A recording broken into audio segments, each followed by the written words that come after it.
Good morning all of you.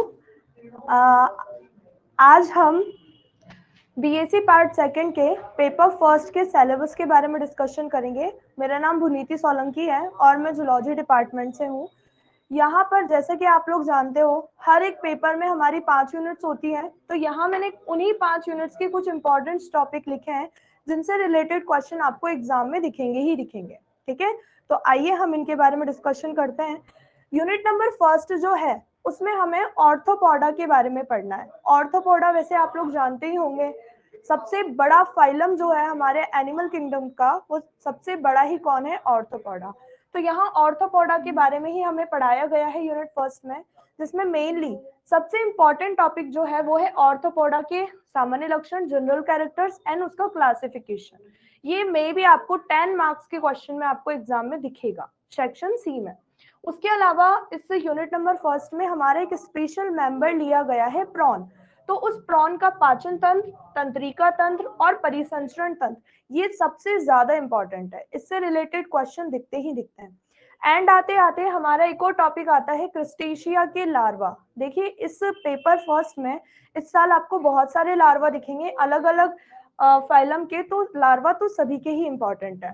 क्रिस्टेशिया के larva important है। इसी के अलावा हम जानते हैं ऑर्थोपोडा में इंसेक्टा ऑर्डर भी आता है, तो इंसेक्ट से रिलेटेड भी यहाँ बात की गई है।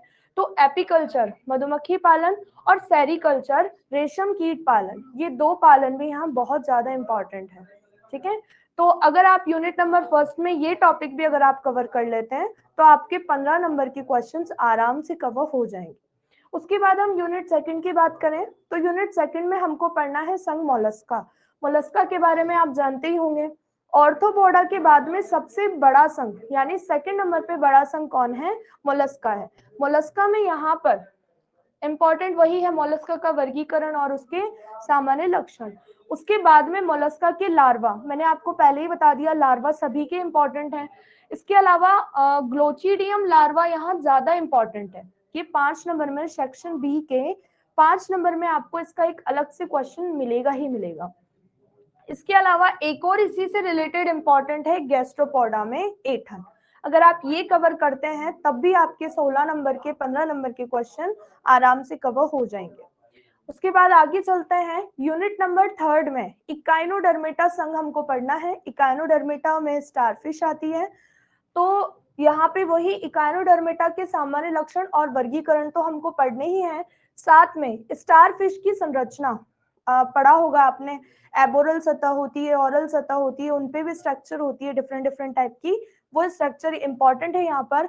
इसके अलावा अगर यूनिट नंबर थर्ड में सबसे ज्यादा इंपॉर्टेंट जो है वो है स्टारफिश का जल संवहनी नाल तंत्र। जैसे कि आप लोगों ने पढ़ा होगा ट्यूफिट्स वगैरह उनमें होते हैं, तो वो उसकी स्ट्रक्चर, उसका प्रोसेस, गमन वगैरह ये सब इसमें इंपॉर्टेंट है।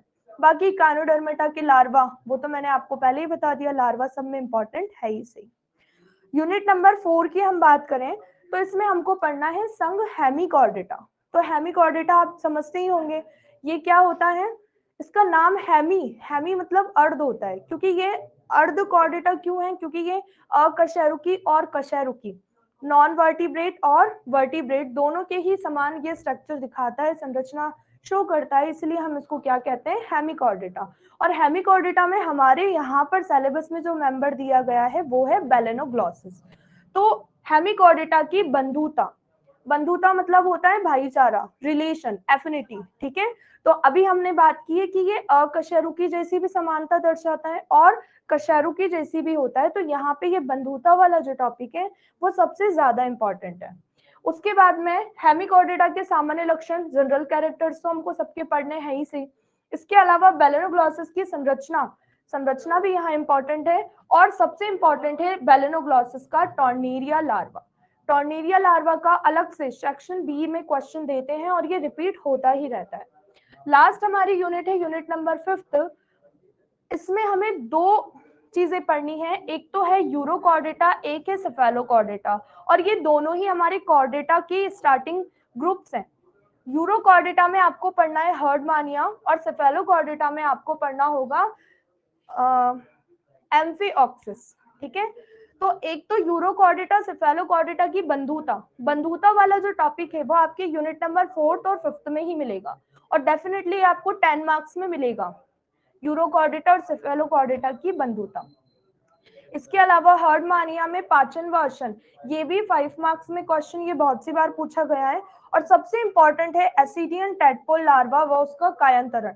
एसिडियन टैडपोल लार्वा जो होता है वो हर्डमानिया का ही लार्वा है और इसमें जो कायांतरण मेटामॉर्फोसिस होता है वो है रेट्रोग्रेसिव मेटामॉर्फोसिस, यानी कि अधिक विकसित लार्वा से कम विकसित वयस्क यहाँ बन रहा है। तो ये इंपॉर्टेंट टॉपिक है। तो अगर आप ये चीजें भी कवर कर लेते हैं तो आराम से आप एग्जाम में अच्छे मार्क्स गेन कर सकते हैं। और पीएससी कोई टफ चीज नहीं है, बस बच्चे लोड ज्यादा ले लेते हैं क्योंकि यहाँ सिलेबस भी ज्यादा होता है। तो अगर आप इन टॉपिक्स को भी अच्छे से कवर करते हैं, टेक्निक से पढ़ते हैं, तो मेरी गारंटी है कि आप कहीं नहीं रुकेंगे। ठीक है।